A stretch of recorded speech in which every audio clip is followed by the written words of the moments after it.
Big magic वह किताब है जो आपको अपने डर से निपटने, विचारों पर ध्यान देने और उन पर कार्रवाई करने और तनाव को सृजन से बाहर निकालने का तरीका दिखाकर आपको अपनी रचनात्मक रुचियों को आगे बढ़ाने के लिए आवश्यक साहस देगी।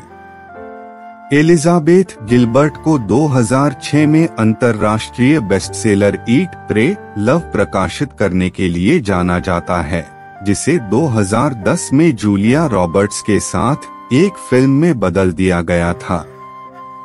एक तलाक, जहां उसने इटली में भोजन पर ध्यान केंद्रित किया, भारत में अपनी आध्यात्मिकता पाई और अंततः बाली में फिर से प्यार हो गया। द न्यूयॉर्क टाइम्स की बेस्टसेलर सूची में इस पुस्तक ने लगभग 200 सप्ताह बिताए। बिग मैजिक एक नॉन फिक्शन किताब है जो उनकी रचनात्मक प्रक्रिया का वर्णन करती है। यह आपको सिखाएगा कि अपने डर के बावजूद रचनात्मक कैसे बने, विचार कैसे काम करते हैं, रचनात्मकता कहां से आती है और आप कैसे सुनिश्चित कर सकते हैं कि आपकी रचनात्मकता स्वतंत्र रूप से बहती रहे। आरंभ करने के लिए यहाँ 3 पाठ दिए गए हैं। अपने डर को अपने जुनून के साथ रहने दें। खुद को बनाने की अनुमति दें। अपने रचनात्मक कार्य को बढ़ावा देने के लिए अपना दैनिक कार्य जारी रखें। आपके अंदर एक उपन्यास मिला, एक पेंटिंग जो बाहर आना चाहती है। आइए रचनात्मक बने। पाठ 1, अपने डर को अपने जुनून के साथ रहने दें। इन दिनों बहुत सारी बातें चल रही हैं कि आपको अपने डर पर काबू पाना है। मानो किसी तरह आप कुछ कर सकते हैं और वह जादुई रूप से उन्हें हमेशा के लिए दूर कर देगा। ऐसा नहीं है। स्टीवन प्रेसफील्ड ने हमें दिखाया है कि जो कलाकार वास्तव में परवाह करते हैं, उन्हें हमेशा अपने डर का सामना करना पड़ता है, भले ही वे बड़ी सफलताएं हासिल कर लें। एलिजाबेथ गिलबर्ट सहमत हैं। वह कहती हैं कि अपने डर पर काबू पाने के बजाय बस उनके साथ सहज हो जाएं। अपनी जिज्ञासा को पहिया पर ले जाने दें और अपने डर को पीछे की सीट पर रख दें। सवारी में शामिल होने और प्रतिक्रिया देने के लिए उनका स्वागत है, लेकिन आप उनकी वजह से कोई चक्कर नहीं लगाएंगे और न ही उन्हें पहिया चलाने देंगे। माना जाता है कि आपके डर आसपास बने रहते हैं और आपको उन चीजों की याद दिलाते हैं जो आपके लिए महत्वपूर्ण हैं। न कुछ ज्यादा न कुछ कम। तो अपने डर और जुनून को सहअस्तित्व में रखना सीखें और यह आपको आगे बढ़ने और अगला पृष्ठ लिखने में मदद करेगा। अगला स्ट्रोक अपने पेंटिंग ब्रश के साथ लें या अगला कराओ के वीडियो रिकॉर्ड करें। कोई फर्क नहीं पड़ता कि आप सहित कोई भी क्या सोचता है। पाठ 2, अपने आप को बनाने की अनुमति दें, भले ही आप शून्य से शुरू करें। मैं एक दैनिक ब्लॉग शुरू करने जा रहा हूं का विचार आपके दिमाग में बहुत अच्छा लगता है, लगभग 12 सेकंड के लिए। तब भय और शंकाएं घर कर जाती हैं। आप एक हफ्ते के बाद कहने के लिए चीजों से बाहर निकल जाएंगे। आपके पास दैनिक प्रकाशित करने का अनुशासन नहीं है। आप एक टन बकवास पैदा करेंगे। आत्मचर्चा, हम इसके बिना कहाँ होंगे।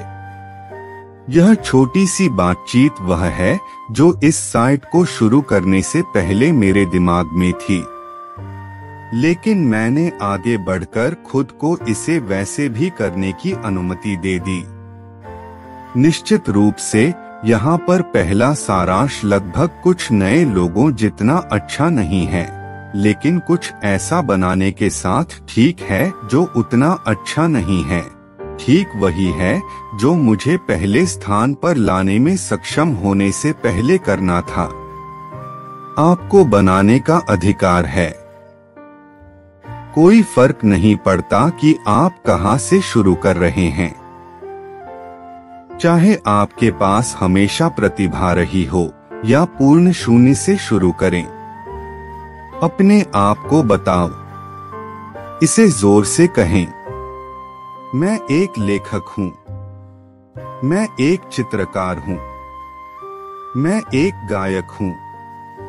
अस्वीकृति और प्रतिक्रियाओं की परवाह किए बिना अपने आप को और दुनिया को बताएं कि आप यहां अपने जुनून का पीछा करने के लिए हैं। प्रामाणिक होने की तुलना में प्रामाणिक होना बहुत अधिक महत्वपूर्ण है और बाद वाला हमेशा पूर्व का अनुसरण करता है। इसलिए बहुत अधिक चिंता न करें और बस शुरू करें। पाठ 3 रचनात्मकता के साथ अपने प्रेम संबंध को बढ़ावा देने के लिए अपना दैनिक कार्य जारी रखें। हम सभी जानते हैं कि हाई स्कूल का एक हिपस्टर लड़का या लड़की जिसने अपना पूरा समय गीत लिखने और गिटार बजाने में बिताया और अब एक स्थानीय पब में द्विसाप्ताहिक शो करता है, लेकिन उसे कभी भी वास्तविक नौकरी नहीं मिली। एक कलाकार के जीवन का क्लिच संस्करण, और यह सबसे अच्छा रहेगा क्योंकि यह आपकी कला के साथ अपने बिलों का भुगतान करने के तनाव के कारण अक्सर आपकी रचनात्मकता को दबा देता है। कल्पना कीजिए कि हर दिन एक ऐसे स्थान पर गाना पड़ता है जिसे आप पसंद नहीं करते हैं, जिनके बारे में आप परवाह नहीं करते हैं। एक अपार्टमेंट के अपने छोटे झाड़ू कोठरी में घर आने के बाद क्या आपके पास अभी भी और अधिक बनाने की ऊर्जा होगी? शायद नहीं। एलिजाबेथ गिलबर्ट अक्सर आलोचनात्मक लेकिन अविश्वसनीय रूप से तनाव मुक्त दृष्टिकोण का सुझाव देती हैं। अपना दिन का काम रखें और इसे अपने रचनात्मक मामले को बढ़ावा दें।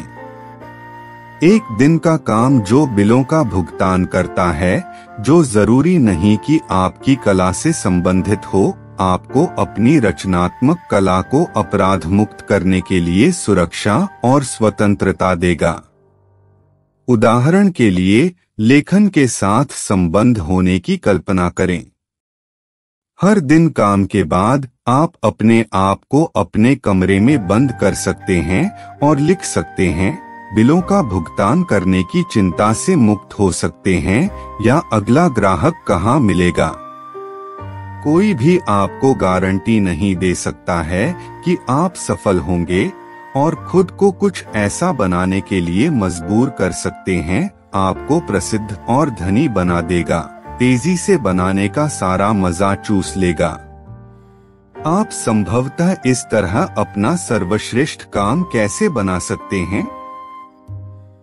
मुझे यह सारांश तब मिला जब इसे हाल ही में ब्लिंकिस्ट की लाइब्रेरी में जोड़ा गया था।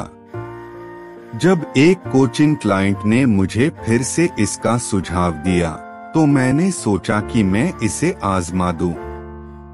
क्या वाह! रचनात्मकता को देखने का शानदार तरीका। गिलबर्ट के विचार ज्यादातर सामान्य ज्ञान के होते हैं, लेकिन जिस तरह से वह उन्हें तैयार करती है, वह आने वाले हफ्तों और महीनों के लिए आपके कानों के अंदर शक्तिशाली रूप से बजता है। शुरू करने का साहस खोजने से पहले कई कलाकारों को कुछ ऐसा सुनने की जरूरत है। यही कारण है कि बिग मैजिक बिल्कुल वैसा ही करने में आपकी सहायता करने के लिए उत्तम है।